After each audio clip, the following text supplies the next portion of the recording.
Madame la Présidente, ma question s'adressait à Sébastien Lecornu, ministre des Armées. Alors que la guerre en Ukraine se prolonge et que les tensions géopolitiques s'intensifient à travers le monde, il est crucial d'avoir une défense européenne plus forte et plus résiliente. Plus que jamais dans ce contexte, la France plaide pour un renforcement du financement de l'industrie de la défense. Notre ambition est claire. Les États membres doivent investir davantage, mieux, ensemble et européen. C'est aussi dans cette ligne que s'inscrit le rapport sur l'avenir du marché unique de l'ancien Premier ministre italien Enrico Letta. Alors qu'il est, malgré des budgets de défense conséquents, le marché européen de la défense souffre de sa fragmentation. Une étude du Parlement européen établit qu'une vraie coopération des Européens en matière de défense permettrait d'économiser ou d'investir entre 25 et 75 milliards d'euros par an. Sans oublier que 70% des acquisitions de défense des États membres de l'UE entre le début de la guerre d'agression russe et juin 2023 ont été effectuées en dehors de l'Union européenne.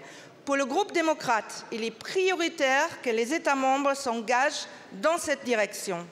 Nous le savons, les négociations s'annoncent difficiles, surtout dans une année électorale où d'autres questions essentielles, comme la migration, le coût de la vie et le changement climatique, pourraient éclipser la question de la défense. Ainsi, Monsieur le Ministre, pourriez-vous me dire quelles sont les priorités que le gouvernement français souhaite voir reprises en matière de défense par la Commission et le Parlement européen à la suite des élections européennes de juin? Je vous remercie. Je vous remercie. La parole est à Monsieur Stéphane Séjourné, ministre des Affaires étrangères et de l'Europe. Merci Madame la Présidente. Madame la députée, veuillez excuser l'absence du ministre Sébastien Lecornu. Néanmoins, je dois le dire, l'Europe est à un moment charnière de la défense européenne et l'Europe est également entourée aujourd'hui de guerres, de conflits, l'Ukraine, le Sahel, nous avons Gaza également sur lequel il y a de nombreuses préoccupations et face à cette réalité, seule réponse possible pour la défense européenne est l'unité des 27. Le président avait eu l'intuition d'appeler à renforcer l'autonomie stratégique européenne dès 2017. Elle commence aujourd'hui à voir le jour avec de nombreux dispositifs, mais il faut maintenant accélérer. C'est le message fort d'ailleurs de la Sorbonne que le président de la République nous a délivré le 25 avril dernier. Nous le devons d'ailleurs peut-être pour nous-mêmes d'abord, puisqu'il n'y a pas d'indépendance sans autonomie de la défense. Et puis nous le devons aussi à nos amis ukrainiens que nous défendons et que nous soutenons de manière implacable.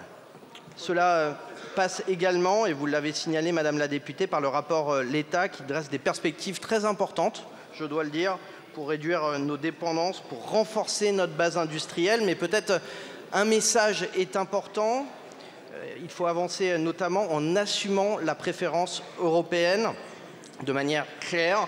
L'argent européen doit permettre notamment d'acheter du matériel européen. C'est le seul moyen d'avoir une industrie robuste et compétitive, capable de réduire de plus et mieux et produire mieux en France et en Europe. Pour cela, en tout cas, nous avons un rendez-vous à 27 que nous pouvons conduire. Je tiens à le dire également, si nous calculons l'ensemble de nos budgets européens de défense, cela représente à peu près 270 milliards d'euros à plusieurs. Donc nous avons des marges de manœuvre à nous de construire et la France avancera sur cette perspective. Merci beaucoup, Monsieur le Ministre.